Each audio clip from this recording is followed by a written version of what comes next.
Bismillahirrahmanirrahim. Assalamualaikum warahmatullahi wabarakatuh. Innal hamdalillah nahmaduhu wa nasta'inuhu wa nastaghfiruh wa na'udzu billahi min shururi anfusina wa min sayyiati a'malina. May yahdihillahu fala mudilla lahu wa may yudlil fala hadiya lahu. Ashhadu an la ilaha illallah wahdahu la syarika lahu wa ashhadu anna Muhammadan abduhu wa rasuluh sallallahu alaihi wa ala alihi wa sahbihi wa sallama tasliman katsira. Amma ba'd, fa inna asdaqal hadiits kitabullah wa khairal hadi hadi Muhammadin sallallahu alaihi wasallam wa syarral umuri muhdatsatuha wa kullu muhdatsatin bid'ah wa kullu bid'atin dhalalah wa kullu dhalalatin finnar. Ikhwani ma'asyiral muslimin rahimakumullah. Kita masih diperkenankan oleh Allah Subhanahu wa taala untuk melaksanakan salah satu ketaatan kepada Allah, salat jamaah di Masjid Mujahidin yang mulia ini. Kemudian kita menyimak beberapa kalam Allah wa kalam Rasul sallallahu alaihi wasallam yang tersaji dalam kitab Al-Jawabul Kafi liman sa'ala ad-dawa asy-syafi, atau disebut pula ad-da' wad-dawa. Setelah pada minggu kemarin kita telah membahas bahwa maksiat dan dosa dapat menjadikan pelakunya ditempatkan oleh Allah Subhanahu wa taala di tempat yang rendah setelah mereka ditinggikan oleh Allah Subhanahu wa taala. Kali ini insyaallah kita akan membahas bahwa salah satu efek negatif atau pengaruh negatif dari dosa dan maksiat bagi pelakunya adalah bahwa maksiat atau dosa dapat menjadikan pelakunya ini lebih berani untuk bertindak sesuatu apapun. Di sini Syekhul Islam Ibnu Qayyim rahimahullah mengatakan, wa min uqubatiha, di antara akibat-akibat atau pengaruh buruk dari dosa dan maksiat, annaha tujri 'alal 'abdi ma lam yakun yajtari 'alaihi min asnafil makhluqat. Para makhluk itu akan berani kepadanya, berani kepada orang-orang yang bermaksiat karena maksiatnya, yang mana sebelumnya mereka tidak berani. Pada hakikatnya, ma'asyiral muslimin rahimani wa rahimakumullah, manusia mulia di hadapan Allah Subhanahu wa taala. Manusia diberikan kemuliaan dan diberikan kelebihan oleh Allah Subhanahu wa taala. Mereka ditinggikan oleh Allah Subhanahu wa taala. Maka ketika mereka berani melakukan maksiat kepada Allah Subhanahu wa taala, para makhluk pun berani kepada dirinya, sehingga tidak ada dibawa lagi bagi orang-orang yang melakukan maksiat di hadapan para makhluk Allah Subhanahu wa taala. Mereka direndahkan, dihina, dicerca dan sebagainya akibat maksiat yang dilakukan. Meskipun katakan orang yang melakukan maksiat ini adalah orang-orang, termasuk orang-orang yang mempunyai mempunyai kedudukan yang tinggi, mempunyai harta yang banyak dan sebagainya, tapi pada hakikatnya dia direndahkan di mata orang lain. Itu yang dikatakan oleh Syekhul Islam Ibnu Qayyim rahimahullah, annaha tujri 'alal 'abdi ma lam yakun yajtari 'alaihi min asnafil makhluqat. Para makhluk akan merendahkannya, para makhluk akan berani kepadanya. Fayajtari 'alaihi syayatin bil adha wal aghwa wal waswasa wat takhfif wat taghrir. Syaitan pula berani kepadanya. Jadi pada hakikatnya syaitan itu takut pada kita. Kapan syaitan berani kepada kita? Setan berani kepada kita manakala kita melakukan maksiat kepada Allah Subhanahu wa taala. Sehingga di mata setan kita tidak ada artinya.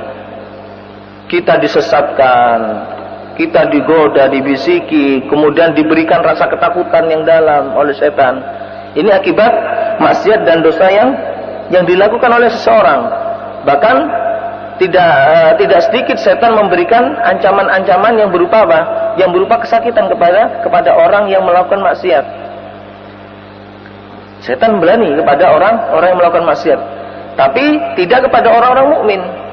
Tidak kepada orang-orang mukmin yang menjaga hak Allah Subhanahu wa taala dan ketentuan Allah Subhanahu wa taala. Setan tidak berani kepada mereka.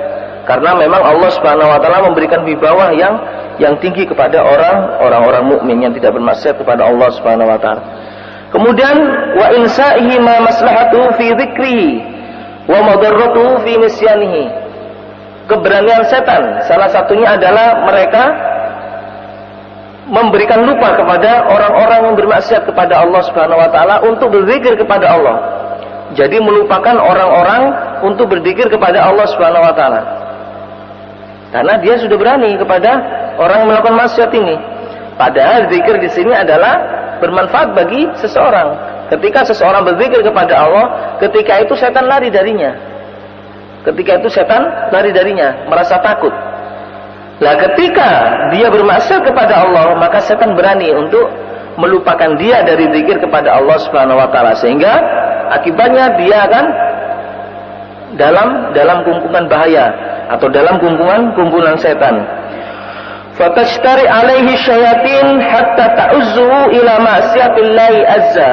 Setan bahkan berani untuk menggodanya atau menyesatkannya sampai dia melakukan maksiat pada titik nadir. Artinya dia tidak lagi ingat kepada Allah Subhanahu wa taala. Yang dilakukan adalah maksiat terus. Dikuatkan oleh setan untuk melakukan maksiat. Karena setan sudah berani kepadanya. Wa tajri alaihi syayatinul insi bima taqdir alaihi minal adha fi ghaibatihi wa hudurihi. Begitu pula setan-setan dari golongan ins, dari golongan manusia. Orang-orang yang fasik, orang-orang yang kafir juga akan berani kepadanya. Sudah tidak ada harga dirinya lagi di mata orang-orang seluruhnya. Baik itu orang mukmin apalagi, bahkan kepada orang fasik ataupun orang kafir sekalipun dia sudah tidak ada harga dirinya. Orang-orang kafir ataupun orang-orang fasik akan melihat dirinya sama dengan dia.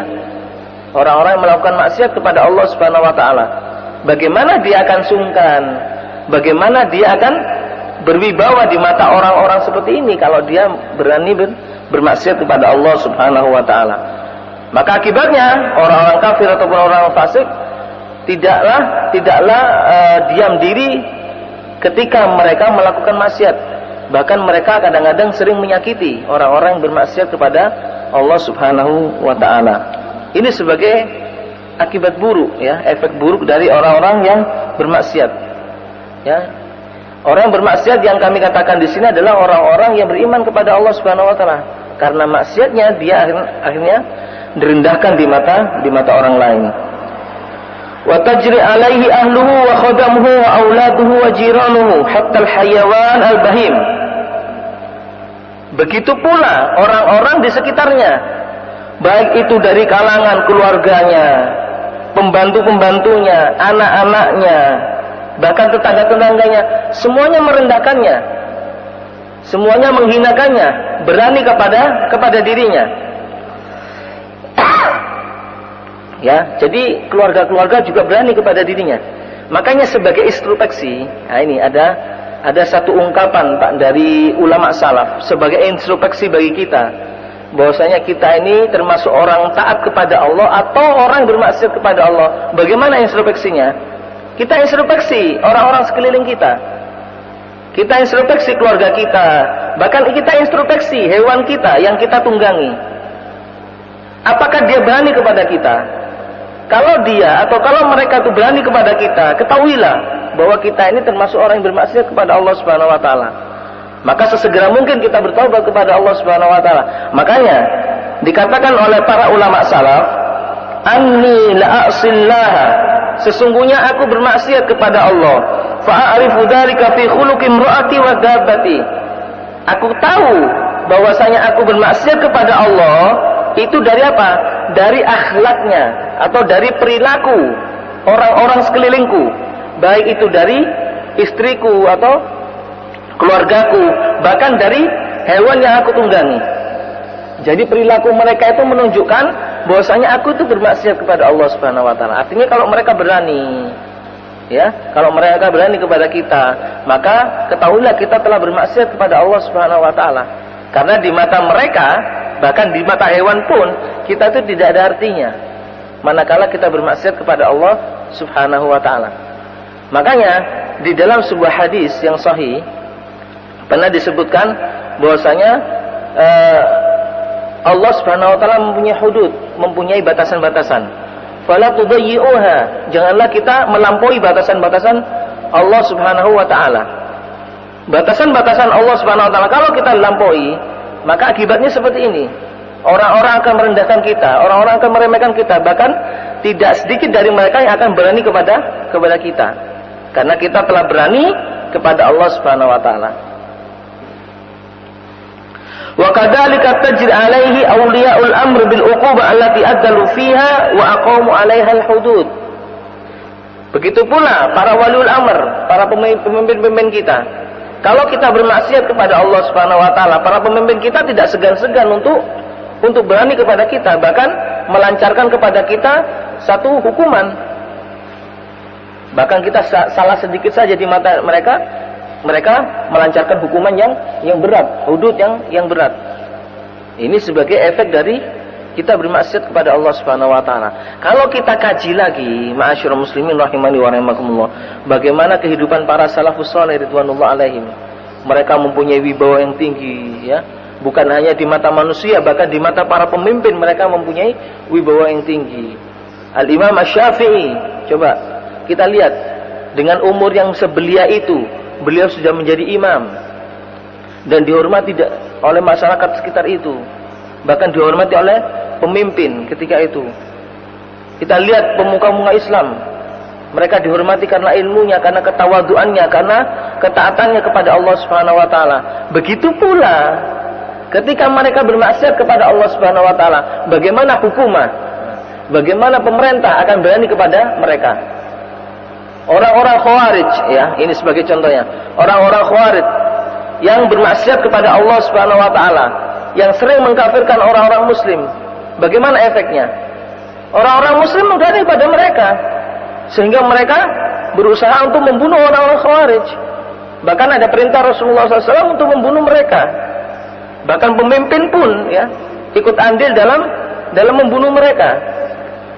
Ini sebagai efek sebenarnya, sebagai efek balik di mana karena mereka bermaksiat kepada Allah Subhanahu wa taala.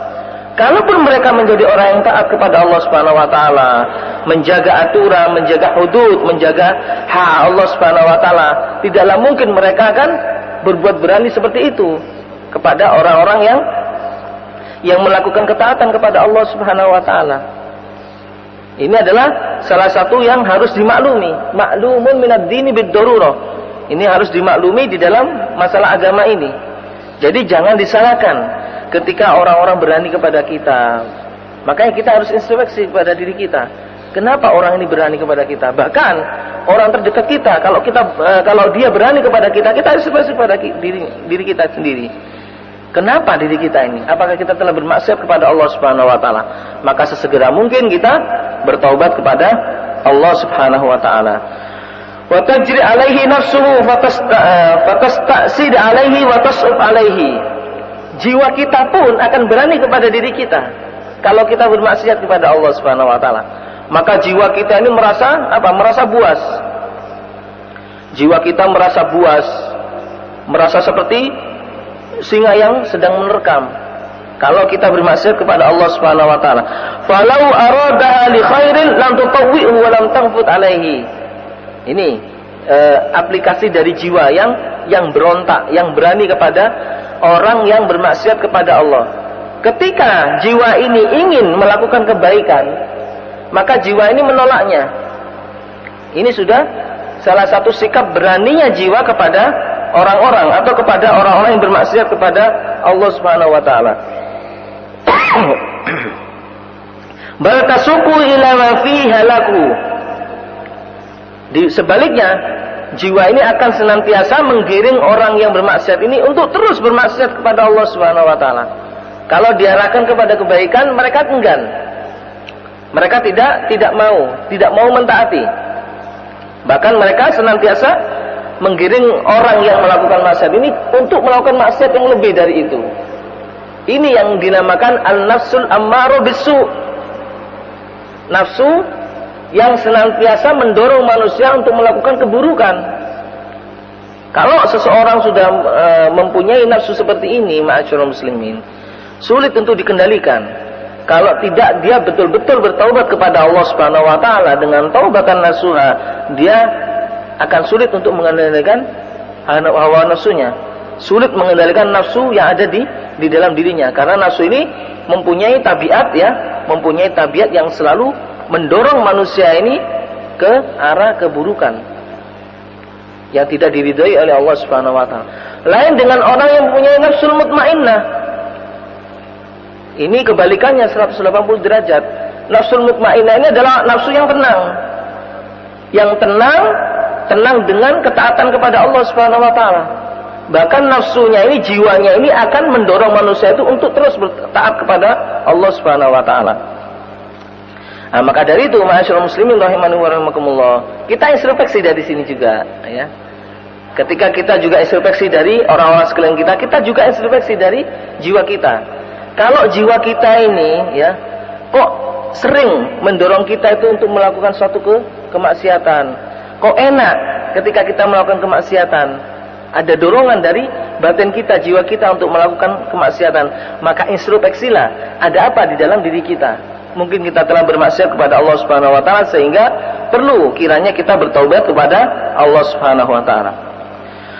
Wadzalika, kata Syekhul Islam Ibnu Qayyim, wadzalika li anna ta'ata hisnur rabbi tabaraka wa ta'ala alladzi man dakhalahu kana minal aminin. Itu karena hal itu terjadi karena ketaatan itu adalah benteng kita atau benteng Rabb, benteng Tuhan kita tabaraka wa ta'ala, yang mana kalau ketaatan itu masuk ke dalam jiwa kita, maka kita menjadi orang yang aman. Adakah orang yang melakukan ketaatan kepada Allah kemudian dia merasa dirinya terkekang, atau merasa dirinya atau merasa jiwanya ini tidak enak dan sebagainya? Tidak. Seseorang kalau melakukan ketaatan kepada Allah, jiwanya akan merasa tenang. Inilah yang dimaksud an-nafsul mutmainnah, jiwa yang tenang, yang akan dikembalikan nanti oleh Allah Subhanahu wa taala dan ditempatkan oleh Allah Subhanahu wa taala di tempat yang tertinggi. Ya ayyatuhan nafsul mutmainnah, irji'i ila rabbiki radiyatan mardiyah. Kembalilah engkau kepada Tuhanmu dalam keadaan ridho dan meridhoi. Radiyatan mardiyah, fadkhuli fi ibadi wadkhulil jannati. Masuklah kalian ke dalam golongan hamba-hambaku, wadkhuli jannati, dan masuklah kalian ke dalam surgaku. Ini adalah nafsul mutmainnah. Jadi orang-orang yang taat kepada Allah Subhanahu wa taala, taatnya dia kepada Allah Subhanahu wa taala akan memberikan keamanan, rasa aman, rasa tentram di dalam dirinya. Walaupun katakan ya, dunia ataupun masyarakat sekitarnya ini merasa mencibir dia ketika dia melakukan ketaatan kepada Allah, kemudian ada cibiran-cibiran dari orang-orang yang tidak beragama. Ada cibiran orang-orang yang bermaksiat kepada Allah Subhanahu wa taala, tapi dia merasa tenang, jiwanya merasa tenang. Karena yang menjadi efek dari dia atau yang menjadi tujuannya adalah keridhaan Allah Subhanahu wa taala, bukan keridhaan manusia. La yakhafuna laumata laim, dia tidak mereka tidak takut cemoohan atau celaan dari orang-orang mencela. Itu salah satu sifat orang-orang mukmin, ya. Jadi orang-orang mukmin ini tidak takut dengan celaan orang-orang yang mencela, karena mereka menganggap celaan orang-orang bercela ini tidak berarti. Yang berarti adalah Allah Subhanahu wa taala. Selama dia taat kepada Allah, selama dia takut kepada Allah Subhanahu wa taala, maka bagaimanapun keadaan manusia ketika itu, maka mereka merasa tenang, hatinya merasa tenang. Fa idza faraqal hisnu ishtara alaihi quttat tariq wa ghairuhum. Maka ketika ketaatan itu sudah tidak ada, jadi sebagai gantinya adalah maksiat kepada Allah Subhanahu wa taala, ishtara alaihi quttat tariq, bahkan orang-orang perampok di jalan ini akan berani kepada dirinya. Perampok di jalanan akan berani kepada dirinya karena ketaatan sudah tidak ada lagi. Suatu ketika ada satu kisah, dan ini disebutkan dalam kitab-kitab ulama salaf bahwa pernah ada seseorang yang mempunyai kuda. yang mempunyai kuda tunggangan. Tidak tahunya kuda ini menjadi ganas, menjadi buas. Sulit untuk dia kendalikan kuda ini. Maka tatkala ada seseorang yang soleh, ya, yang orang yang alim menghampiri kuda ini, kemudian kuda ini tunduk kepada orang ini. Sampai heran orang yang pemilik kuda ini, kenapa dia kok bisa tunduk kepadamu? Kalau kata orang Jawa, kok bisa lulut kepadamu? Padahal aku yang memiliki kuda ini, aku yang bertahun-tahun dengan kuda ini dan sebagainya. Maka orang ini mengatakan, coba perhatikan diri kamu. Apakah kamu telah bermaksiat kepada Allah Subhanahu wa taala sehingga kudamu ini berani kepadamu? Coba perhatikan dirimu, apakah engkau telah bermaksiat kepada Allah Subhanahu wa taala sehingga kudamu ini berani kepadamu? Maka dia introspeksi, dia pernah bermaksiat kepada Allah Subhanahu wa taala. Sehingga ketika kejadian itu dia langsung bertobat kepada Allah dan kembali pada semula. Kudanya nurut kepada dirinya. Ini salah satu efek balik, ma'asyiral muslimin, ya. Jadi jangan kita heran ketika di dunia kita ataupun di samping-samping kita, orang-orang terdekat kita, bahkan ya hewan-hewan merasa buas ketika bertemu dengan kita. Kita harus introspeksi diri. Mungkin kita telah bermaksiat kepada Allah Subhanahu wa taala. Maka di sini dikatakan wa ala hasabi ijtira'ihi ala ma'asillah yakunu ijtira'u hadhihi al-afat wan nufusu alaihi. Begitu besarnya dia berani untuk melakukan maksiat kepada Allah, begitu besar pula orang-orang sekelilingnya akan berani kepada dirinya. Begitu besar pula akibat-akibat atau bencana-bencana yang akan menghampiri dirinya. Karena sesungguhnya orang yang bermaksiat kepada Allah ini adalah cerminan bahwa orang ini berani kepada Allah. Itu intinya sebenarnya, ma'asyiral muslimin. Orang yang bermaksiat kepada Allah adalah orang yang berani kepada Allah. Sehingga ketika dia berani kepada Allah, maka orang akan berani kepada dirinya. Allah akan merendahkannya. Kalau dia takut kepada Allah, maka dia tidak akan bermaksiat kepada Allah Subhanahu wa taala dan orang-orang akan segan kepadanya. Orang-orang akan takut kepadanya, segan kepadanya. Segan karena dia taat kepada Allah, segan karena ilmunya dan sebagainya. Wala syai'un yaruddu anhu fa inna dzikrallahi wa ta'atihi wa ta'atahu was-shadaqatu wa isyadul jahil wal amru bil ma'ruf wan nahyi 'anil munkar wiqayatun taruddu 'alal abdi. Jadi di sini dikatakan oleh Syekhul Islam Ibnu Qayyim, tidak ada sesuatu yang dapat menghalangi orang ini atau menghalangi orang-orang untuk berani kepada dirinya manakala dia bermaksiat kepada Allah Subhanahu wa taala. Kemudian beliau menyebutkan sesungguhnya zikir kepada Allah, ketaatan kepada Allah, bersedekah, kemudian memberitahu orang-orang yang bodoh atau memberikan pencerahan kepada orang-orang yang bodoh, amar ma'ruf, menyuruh kepada yang ma'ruf, wan nahyu 'anil munkar, dan mencegah dari yang munkar adalah salah satu benteng yang dapat membentengi seorang hamba untuk tidak berani kepada dirinya. Jadi kalau manakala orang ini bersedekah, ya, manakala orang ini taat kepada Allah, manakala orang ini berzikir kepada Allah, mau memberikan nasihat kepada orang-orang yang tidak mengetahui, kemudian memerintahkan kepada yang ma'ruf dan mencegah dari yang mungkar, maka orang ini akan dilindungi oleh Allah Subhanahu wa taala dari orang-orang yang berani kepada dirinya. Orang-orang akan sungkan kepada dirinya. Wa bimanzilatil quwwa allati taruddul marad wa tuqawimuhu fa idza saqatil quwwah ghalaba waridul maradi wa kana al halak.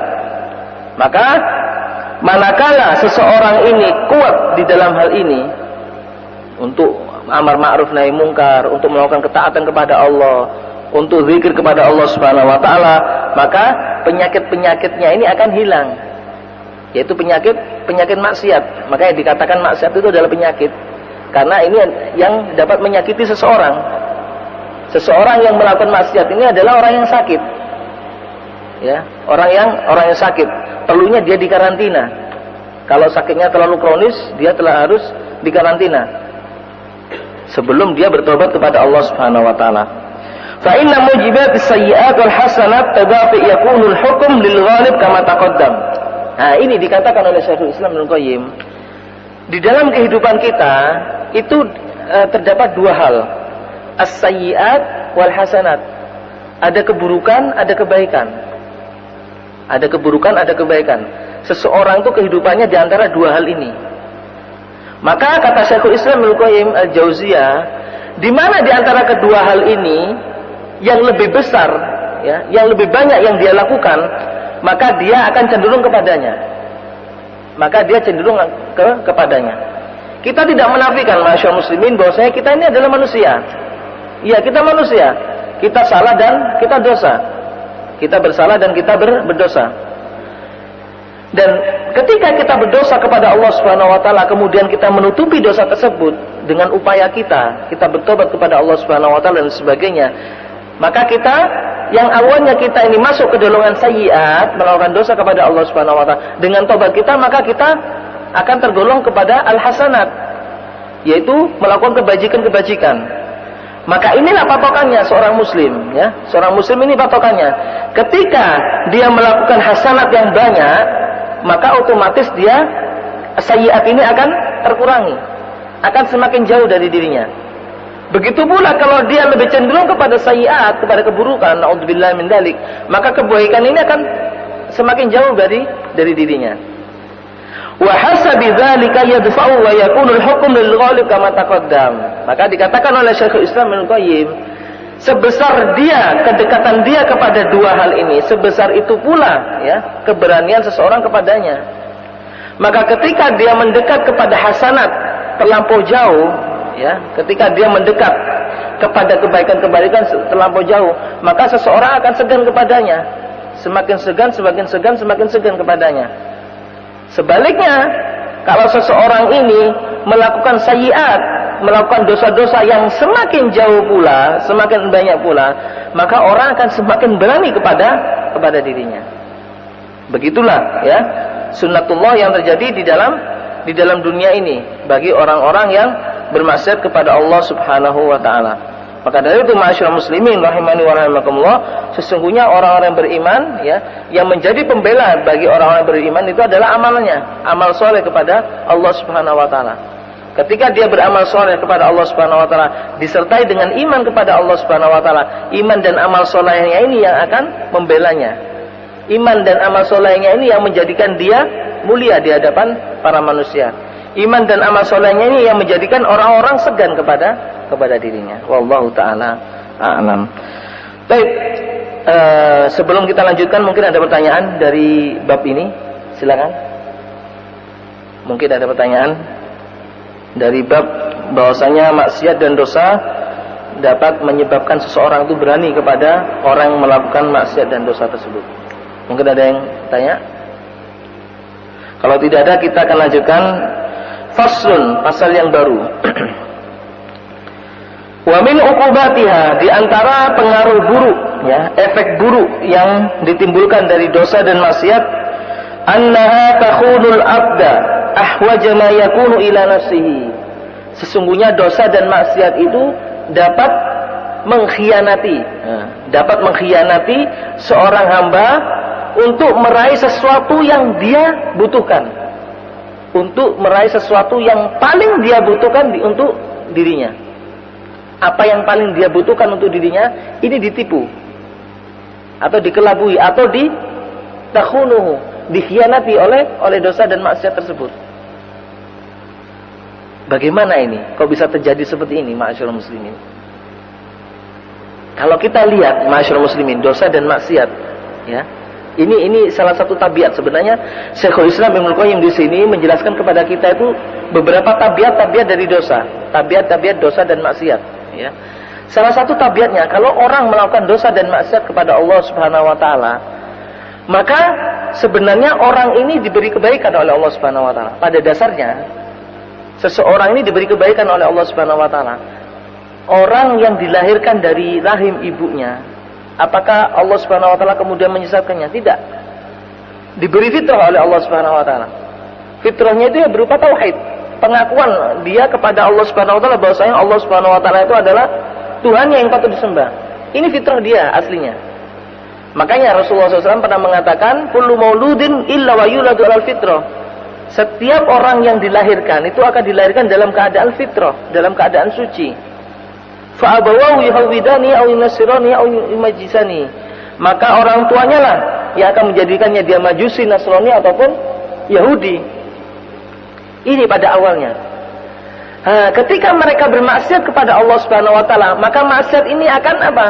Akan mengkhianatinya. Yang seharusnya dia melakukan sesuatu yang ini, yang seharusnya dia melakukan hal ini agar dia mencapai kebahagiaan dari Allah Subhanahu wa taala, maka dengan maksiat yang dia lakukan, maksiat ini akan menghalangi dia untuk sampai kepada sesuatu yang bermanfaat bagi dirinya ini. Bahkan menipunya, bahkan mengkhianatinya. Makanya dikatakan oleh Syekhul Islam Ibnu Qayyim, fa inna kulla ahadin muhtaj ila ma'rifati ma yanfa'uhu wa ma yadurruhu fi ma'ashihi wa ma'adihi.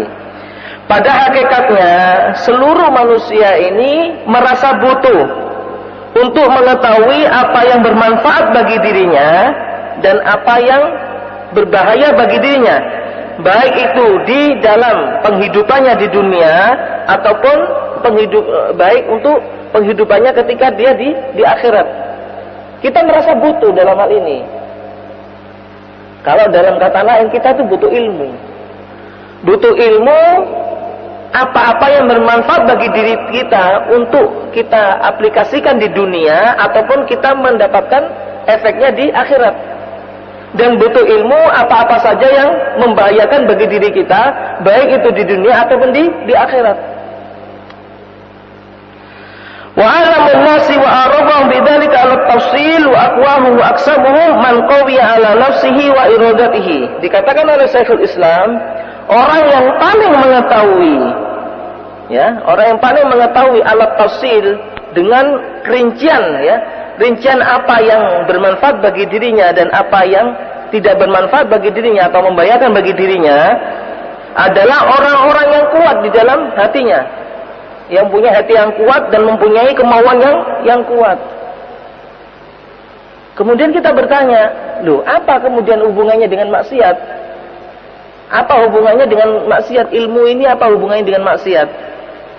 Nah, ini loh nanti dikatakan oleh Syekhul Islam Ibnu Qayyim, fastamala fi ma yanfa'uhu wa kaffa amma yadurru. Maka orang yang mempunyai ilmu, dia tentunya akan menjadikan ilmunya ini atau memakai ilmunya ini untuk sesuatu yang bermanfaat bagi dirinya, serta menghindarkan dirinya dari sesuatu yang membahayakan bagi dirinya. Wa fi dzalika tatafawat ma'arifun nas wa himamuhum wa manaziluhum. Untuk itulah seseorang ini bertingkat-tingkat. Ada yang tingkatannya itu tinggi karena ilmunya tinggi. Dia bermanfaat dengan ilmunya. Dia tahu apa yang bermanfaat bagi dirinya dan apa yang membahayakan bagi dirinya, kemudian dia tinggalkan. Orang yang berilmu tinggi. Ada orang yang di bawahnya, ada yang di bawah. Bahkan ada orang yang paling bawah, yaitu orang yang tidak tahu. Orang-orang yang bodoh. Fa'arafahu man kana arifan bi asbabis sa'adati wasyaqawah. Kemudian Allah Subhanahu wa taala juga memberitahukan kepada mereka asbabus sa'adah, sebab-sebab untuk meraih kebahagiaan dan sebab-sebab untuk meraih kesengsaraan. Sudah diketahui. Hubungan ini dengan maksiat, apa hubungannya? Kalau dia bermaksiat kepada Allah Subhanahu wa taala, maka pengetahuannya ini tidak berarti bagi dirinya. Sehingga orang yang bermaksiat ini sama saja dia tidak mengetahui apa-apa. Dia tidak mengetahui apa yang bermanfaat bagi dirinya, dan dia tidak mengetahui pula apa-apa yang membahayakan bagi dirinya. Ini yang dimaksud perkataan Ibnu Qayyim al-Jauziyah, annaha takhunu 'alal abdi. Sesungguhnya dosa dan maksiat ini dapat mengkhianati orang yang melakukannya, hamba yang melakukannya. Mengkhianati untuk meraih apa-apa yang dibutuhkan bagi dirinya. Dia sekarang membutuhkan ilmu, membutuhkan pencerahan, membutuhkan sesuatu yang dapat menggiringnya untuk meraih kesuksesan. Kemudian dia tutup dengan maksiat ini. Dia tutup dengan maksiat ini. Bagaimana ilmu ini akan sampai kepada dirinya kalau sudah dia tutup kepada maksiat ini? Justru maksiat ini akan mengelabuhinya. Makanya jangan heran ketika kita melihat bahwasanya orang ini ada seseorang yang bermaksiat kepada Allah. Kadang-kadang orang yang bermaksiat kepada Allah ini kalau kita mikir sejauh itu, mana pikirannya? Kadang-kadang kita mengetahui seperti itu. Orang melakukan seperti itu, di mana pikirannya ketika itu? Seperti orang gila yang tidak berpikiran. Dan memang kenyataannya seperti itu, ma'asyiral muslimin rahimani wa rahimakumullah. Ketika orang berani bermaksiat kepada Allah Subhanahu wa taala, maksiat ini sudah mengelabuhinya. Bahkan sesuatu yang baik sudah dipoles menjadi sesuatu yang buruk dengan maksiat ini. Begitu pula sesuatu yang buruk sudah dipoles menjadi sesuatu yang baik. Makanya ketika orang melakukan kemaksiatan, ya, melakukan keburukan, maka dia seakan-akan dia itu tidak mengetahui mana yang buruk bagi dirinya, mana yang baik bagi dirinya. Kemaksiatan dapat menipunya, dapat mengkhianatinya. Di sini dikatakan oleh Syekhul Islam Ibnu Qayyim Al-Jauziyah rahimahullah, wal ma'asi takhunul abdu ahwaja ma yakunu aw ma kana ila nafsihi fi tahsili hadzal ilm. Nah, inilah pengaruh dari maksiat dengan ilmu ini. Makanya kami katakan tadi pada awal dari bab ini, apa hubungannya sih? Kok bisa maksiat ini dapat mendurhakai orang-orang yang melakukan maksiat ini? Dapat menipu orang yang melakukan maksiat ini. Menipu dalam arti menipu ilmunya. Sebenarnya dia mengetahui apa yang bermanfaat bagi dirinya. Dia mengetahui apa-apa yang mudarat bagi dirinya. Maka dia bermaksiat kepada Allah Subhanahu wa taala. Karena dia bermaksiat kepada Allah Subhanahu wa taala, sehingga pengetahuannya ini tidak berarti apa-apa, sebagaimana dia orang yang bodoh. Makanya dikatakan oleh para ulama salafus saleh ridwanullah alaihim, seseorang yang bermaksiat kepada Allah meskipun dia tahu tentang hukumnya ini, maka dia tahu banyak seperti orang yang bodoh. Seperti orang yang bodoh. Makanya dikatakan oleh Allah Subhanahu wa taala di dalam Al-Qur'an, bagi orang-orang yang bertobat, innamat taubatu 'alallahi lil ladzina ya'maluna su'a bijahalatin. Apa hikmah dari sini? Sesungguhnya orang yang bertaubat itu adalah orang-orang yang melakukan keburukan dengan kebodohannya, dengan ketidaktahuannya. Makanya kita katakan bahwasanya orang ini alim, tapi orang ini bermaksiat, maka dia bodoh ketika itu. Orang yang alim, tapi dia bermaksiat, maka dia bodoh ketika itu. Dia tidak mengetahui. Seandainya dia mengetahui bahwasanya itu maksiat, maka dia tidak akan melakukan hal itu. Jadi bukannya kita melihat orang ini adalah orang yang alim. Ya. Sebaliknya, orang yang tidak alim, katakan di mata manusia dia tidak alim, tapi dia menjaga hak Allah Subhanahu wa taala, dia taat kepada Allah Subhanahu wa taala. Justru dia ini adalah orang yang alim kepada Allah Subhanahu wa taala. Alimun bi rabbihi, orang yang mengetahui Rabbnya. Makanya Allah Subhanahu wa taala mengatakan dalam ayatnya, "Innama yakhsyallaha min ibadihil ulama." Sesungguhnya orang-orang yang takut kepada Allah itu adalah hanya orang-orang yang alim, orang-orang yang ulama. Makanya tidak kita katakan seorang itu berilmu manakala dia masih bermaksiat kepada Allah Subhanahu wa taala. Meskipun ilmunya tinggi, wah studinya tinggi, masya Allah. Dia mempelajari ilmu agama sampai doktor, katakan. Ilmunya tinggi, masya Allah. Di hadapan manusia ilmunya tinggi. Bahkan dia sudah hafal Al-Quran, sudah hafal hadis dan sebagainya. Tapi ketika dia bermaksiat, dia itu bodoh ketika itu. Ketika dia bermaksiat, ketika itu dia bodoh. Sampai dia bertobat kepada Allah Subhanahu wa taala. Makanya kata Allah Subhanahu wa taala, innamat taubatu 'alallahi lilladzina ya'maluna su'a bijahalatin. Orang-orang yang bertaubat kepada Allah ini adalah orang-orang yang melakukan keburukan bijahalatin, dengan ketidaktahuan. Dengan ketidaktahuannya. Makanya ma'asyiral muslimin rahimani wa rahimakumullah, seseorang yang alim, orang yang alim bi rabbihi, orang yang alim mengetahui tentang Rabbnya, dia akan semakin jauh dari maksiat kepada Allah Subhanahu wa taala karena ilmunya, karena pengetahuannya ini yang menjadikan dia jauh dari maksiat kepada Allah Subhanahu wa taala. Sebaliknya, orang-orang yang bermaksiat kepada Allah Subhanahu wa taala, ketahuilah bahwasanya dia itu orang-orang yang jahil, orang-orang yang bodoh, meskipun dia bertitel tinggi. Meskipun dia bertitel tinggi. pada hakikatnya dia adalah bodoh kepada Allah Subhanahu wa taala.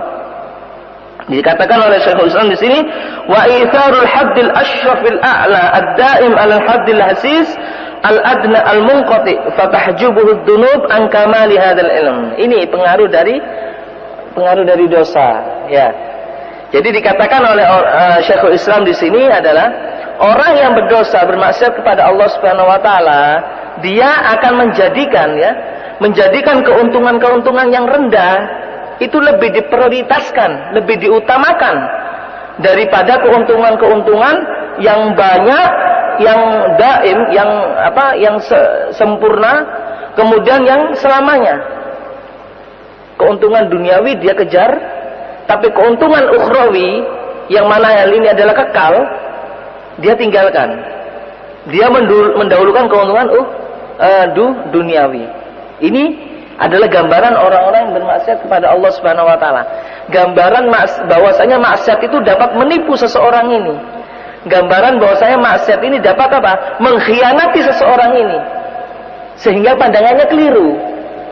Karena maksiatnya dia memandangnya keliru. Yang seharusnya keuntungan ukhrawi itu dia kejar.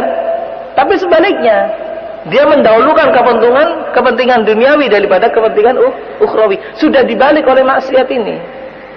Jadi ketika dia bermaksiat kepada Allah, sudah dibalik pemikirannya. Arah pemikirannya sudah dibalik.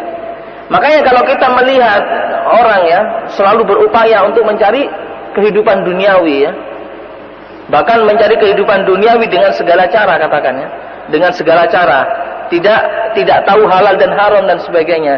Dia menjadikan ini adalah sebagai tujuan. Dia mengutamakan kehidupan duniawinya ini di atas kehidupan ukhrawi. Apakah orang seperti ini kita katakan orang yang berilmu? Meskipun orang yang melakukan ini adalah orang yang Masya Allah, studinya sampai pada tingkat yang tinggi dan sebagainya. Tidak, kita tidak katakan orang ini adalah berilmu, karena dia masih tertipu dengan maksiat dan dosanya. Karena pada hakikatnya maksiat dan dosa ini mempunyai tabiat menipu, mempunyai tabiat mengkhianati orang yang melakukannya. Orang-orang ini dihiasi oleh maksiat ini. Dihiasi sesuatu yang buruk ini menjadi baik, dihiasi sesuatu yang baik menjadi buruk, dan seperti itulah. Masyaallah muslimin rahimani wa rahimakumullah, maka dengan dosa yang dilakukannya ini dapat menghalangi dia dari apa? Kamalul ilm, dari pengetahuannya dia kepada Allah Subhanahu wa taala secara sempurna. Seseorang yang bermunajat kepada Allah, ya, yang memohon kepada Allah Subhanahu wa taala di setiap harinya, istiqomah di jalan Allah Subhanahu wa taala, ya. Inilah orang yang berilmu kepada Allah Subhanahu wa taala. Dia mengetahui hak Allah Subhanahu wa taala. Lain dengan orang-orang yang sibuk dengan dunianya sendiri. Bahkan dengan kesibukannya dia jauh dari Allah Subhanahu wa taala. Dia ini bukan orang yang berilmu kepada Allah Subhanahu wa taala. Dia taubatnya seperti orang-orang yang bodoh, yang begitu saja berada di muka bumi ini, jalan ke sana kemari tanpa ada tujuan yang berarti. Lain dengan orang-orang yang bermunajat kepada Allah, yang melaksanakan ketaatan kepada Allah Subhanahu wa taala, maka orientasinya adalah jauh orang ini. Orientasi dia kepada Allah Subhanahu wa taala adalah jauh. Dia mengharapkan apa-apa yang dijanjikan oleh Allah Subhanahu wa taala. Meskipun katakan orang-orang mencibirnya ketika itu. Orang-orang yang bodoh mencibirnya, maka dia tidak takut akan cibiran orang-orang yang bodoh. Wallahu taala a'lam. Dari sini mungkin ada yang bertanya, silakan.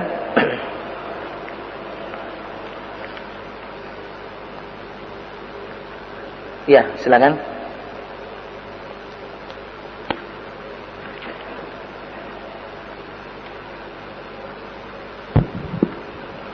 Ustaz, nah, kalau misalnya ada upacara-upacara syukuran, kemudian upacara yang menyatakan bahwa ini telah berhasil sesuatu, tetapi dia itu seperti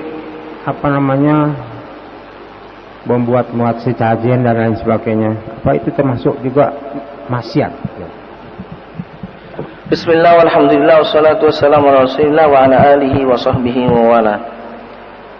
ada pertanyaan, seandainya mereka ada seseorang yang melakukan syukuran, tapi dia melakukan syukurannya itu dengan cara membuat sesajen-sesajen ya, membuat sesajen-sesajen yang diperuntukkan kepada fulan atau kepada ini dan sebagainya. Apakah ini termasuk dari maksiat atau bukan? Jelas maksiat ya. Yang dikatakan maksiat itu adalah sesuatu yang dilakukan tidak sesuai dengan apa? Dengan syariat Allah Subhanahu wa taala. Itu yang dikatakan maksiat. Meskipun dia niatnya itu adalah kebaikan. Berapa banyak orang ya yang melakukan, yang meniatkan kebaikan tapi dia tidak dapat sampai kepadanya. Maka dikatakan oleh para ulama, kam min muridin lil khairi lam yasilhu. Berapa banyak orang-orang yang cuma berniat untuk kebaikan tapi dia tidak mendapatkan kebaikan tersebut. Karena apa? Karena caranya salah. Karena caranya salah. Jadilah dia orang yang bermaksiat kepada Allah Subhanahu wa taala.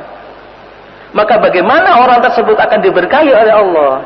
Bagaimana kesyukurannya ini akan diterima oleh Allah manakala caranya sudah salah, tidak kepada Allah Subhanahu wa taala. Ada orang yang syukuran, katakan syukuran melakukan sesuatu ritual yang diperuntukkan untuk bumi. Nah, ini kan sering terjadi seperti ini ya. Syukuran bumi atau syukuran apa dan sebagainya. Ini tidak diperuntukkan oleh Allah. Bahkan naudzubillahi min dzalik, orang seperti ini sama saja orang yang menduakan Allah Subhanahu wa taala. Meminta kepada selain Allah Subhanahu wa taala, orang-orang musyrik seperti ini.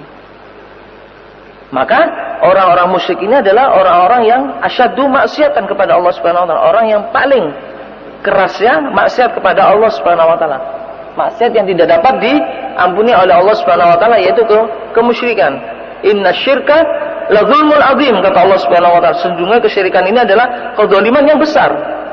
Satu kezaliman yang besar. Maka dari itu ma'asyiral muslimin rahimani wa rahimakumullah, ini juga menjadi bahan introspeksi sebenarnya bagi kita.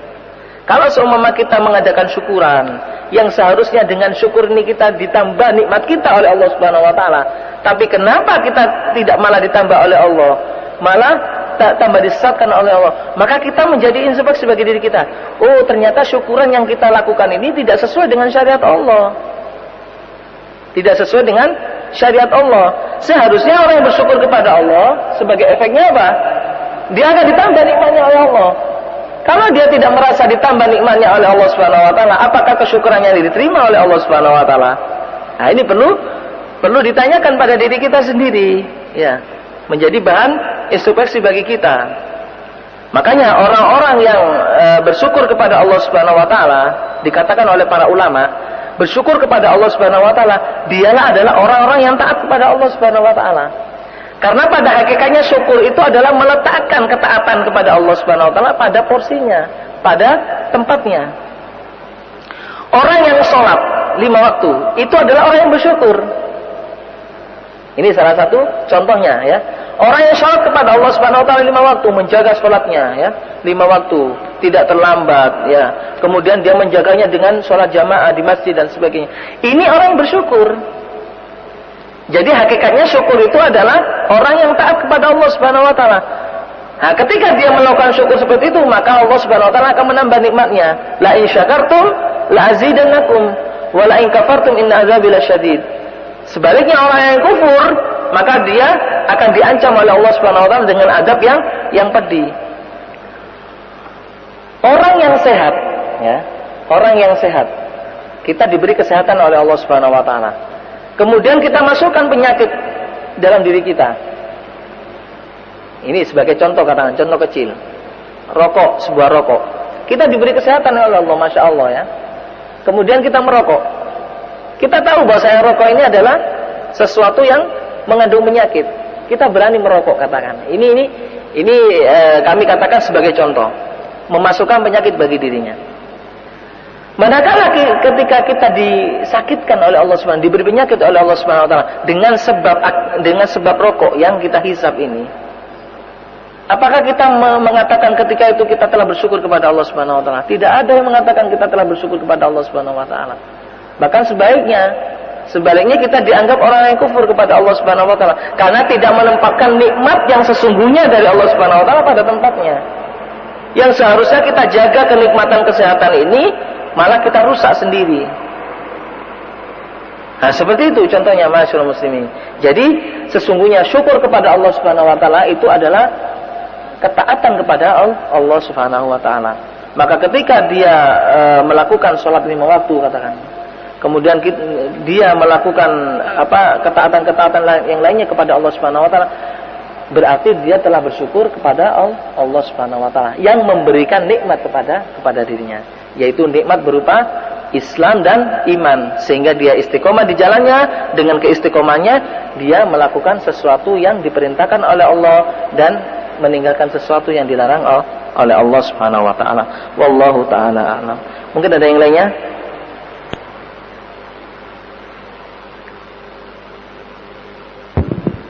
Ustaz, mengenai ini Ustaz, suap korupsi ya. Ya. Itu apa seorang itu yang dikatakan pegawai itu khususnya untuk misalnya pegawai negara atau yang pegawai swasta itu dia suatu kontraktor ya, pengadaan gitu.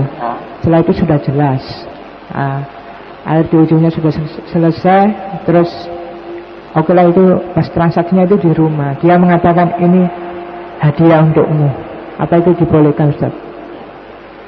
Bismillah, alhamdulillah, wassalatu wassalamu ala rasulillah wa ala alihi wa sahbihi wa wala.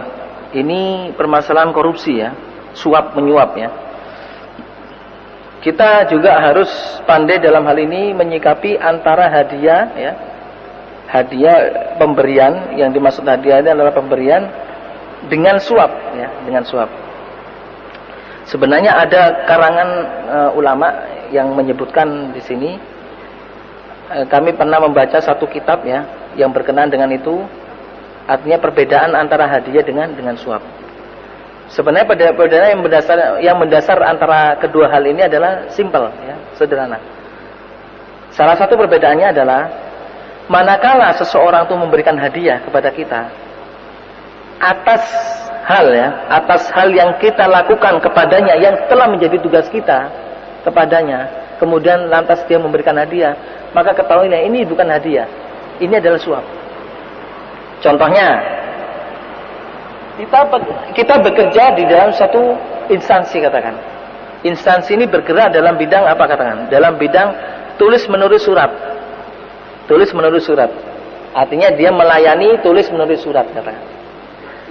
Ya, seperti itu. Seseorang datang meminta jasa ini. Tolong tuliskan saya surat ini dan sebagainya. Dia sudah menulis. Kemudian sebagai bentuk terima kasih orang ini, ya. Kemudian orang ini memberikan sejumlah uang kepada dirinya. Terima kasih Pak, ini saya memberikan hadiah pada Bapak. Soalnya Bapak sudah memberikan satu jasa kepada saya dan sebagainya. Ketahui ini adalah suap. Ini yang dimaksud suap. Karena tulis menulis ini sudah menjadi haknya, sudah menjadi kewajibannya. Maka tidak perlu lagi dia diberi uang dari orang tersebut, karena dia sudah digaji dari tugas atau kewajibannya ini. Lain hanya dengan hadiah ini tidak berkenaan dengan apapun. Contohnya, dia bertugas menjalani tugas sebagai tulis menulis surat katakan, seperti tadi. Dia telah bertugas seperti itu, kemudian ada orang yang minta tolong. Sudah tidak ada maksud apa-apa, sudah selesai tugasnya dan sebagainya. Kemudian ada orang lain datang kepada dirinya. Orang lain kepada dirinya datang. Tahu-tahu orang ini memberikan hadiah kepadanya. Pak, saya simpati pada Anda, saya memberikan hadiah. Karena saya lihat Anda ini dedikasi kerjanya tinggi sekali. Tapi orang yang memberi hadiah ini adalah orang yang tidak bersangkutan langsung dengan dirinya. Jadi dia, orang yang memberikan hadiah ini tidak merasa dia itu berutang jasa kepada dirinya. Cuma dia itu kok salut dengan orang ini, dengan dedikasinya yang tinggi, dengan kedisiplinannya, dengan amanahnya dan sebagainya, dia salut. Sehingga membuat dirinya ini ingin memberikan hadiah kepada orang ini. Saya salut dengan Anda karena Anda itu berdedikasi tinggi, menjalankan amanat dan ini dan sebagainya. Saya memberikan hadiah ini kepada Anda. Ini adalah hadiah yang diperbolehkan. Makanya ma'asyiral muslimin rahimani wa rahimakumullah, sesungguhnya hadiah yang dimaksud hadiah ini biasanya tidak bersangkutan dengan tugas-tugas yang telah dibebankan pada dirinya. Kalau masih berkenaan dengan tugas-tugas yang berbeban pada dirinya, berarti ketahuilah itu adalah bukan hadiah, itu adalah suap menyuap. Apapun namanya, itu adalah suap menyuap yang diharamkan oleh Allah Subhanahu wa taala. Hal ini banyak terjadi di instansi-instansi pemerintah, seperti instansi kelurahan, kecamatan dan sebagainya. Cuma karena nulis KTP saja ya. Karena nulis KTP saja kemudian kita memberikan sejumlah uang. Sebenarnya tidak usah kita memberikan sejumlah uang. Karena hal ini bisa jadi kita sudah mendorong dia untuk melakukan praktek suap menyuap. Tidak usah. Karena menulis KTP dan sebagainya itu menjadi tugasnya dia, menjadi kewajibannya dia. Pegawai kelurahan, pegawai kecamatan dan sebagainya. Kita tidak usah memberikan hal ini. Kalaupun dia memaksa untuk meminta sesuatu dari kita dengan sejumlah uang atas hal ini, maka kita boleh melaporkan hal ini. Nah, ini yang dimaksud suap menyuap yang tidak diperbolehkan di dalam Islam. Kecuali kalau hal itu sudah termasuk administrasi. Ya, ini lain lagi. Contohnya, orang yang mengurus KTP katakan ya, mengurus KTP sudah ada ketentuannya. Dia akan dikenakan administrasi sebesar ini sebagai ganti fotokopi atau sebagai ganti ini dan sebagainya. Maka dia harus membayar administrasi tersebut. Ini bukan suap menyuap karena sudah jelas ya ketentuannya, sudah jelas aplikasinya. Sebagai ganti biaya cetak atau sebagai ganti dari apa istilahnya laminating dan sebagainya. Ini sudah jelas ketentuannya, atau sebagai ganti dari kertas yang dibuatnya untuk menulis dan sebagainya. Tapi kalau hal yang pengaruhnya dengan jasa, maka hal ini termasuk dari jasa atau dari hal suap menyuap yang dilarang di dalam Islam. Wallahu taala a'lam. Mungkin sudah jelas ya. Maksud saya itu biarpun pegawai itu pemerintah swasta sama ya. Sama. Ya, ini sebagai contoh saja. Kita tidak berbicara antara apakah itu pegawai pemerintah ataupun pegawai swasta, tidak ya. Jadi apapun hal itu yang menjadi tugasnya, setelah dia melakukan tugasnya kemudian orang memberikan apresiasi kepadanya atas tugasnya itu, padahal tugasnya itu telah digaji oleh instansinya tersebut, baik itu instansi pemerintah ataupun swasta, maka ketahuilah itu adalah suap menyuap. Ya. Itu adalah suap menyuap. Seperti tadi yang dicontohkan kontraktor. Kontraktor ini tugasnya sudah jelas seperti ini. Nah, ketika dia selesai melakukan tugasnya, kemudian ada orang yang memberi sejumlah uang atas apresiasi dari tugasnya ini, maka kita tolak hal ini. Ini adalah suap menyuap. Ini adalah suap menyuap yang berhubungan langsung dengan tugas yang kita lakukan, dengan kewajiban yang kita lakukan. Sudah jelas ya, masyarakat muslimin. Jadi bedakan antara hadiah dengan suap menyuap. Seperti ya, orang yang menjadi pemimpin, ini pemimpin ini yang biasanya sering terjadi dalam hal ini. Pemimpin supaya meluruskan tendernya, ya. Orang ini mungkin izin kepada pemimpin ini melakukan apa atau membangun sebuah tender.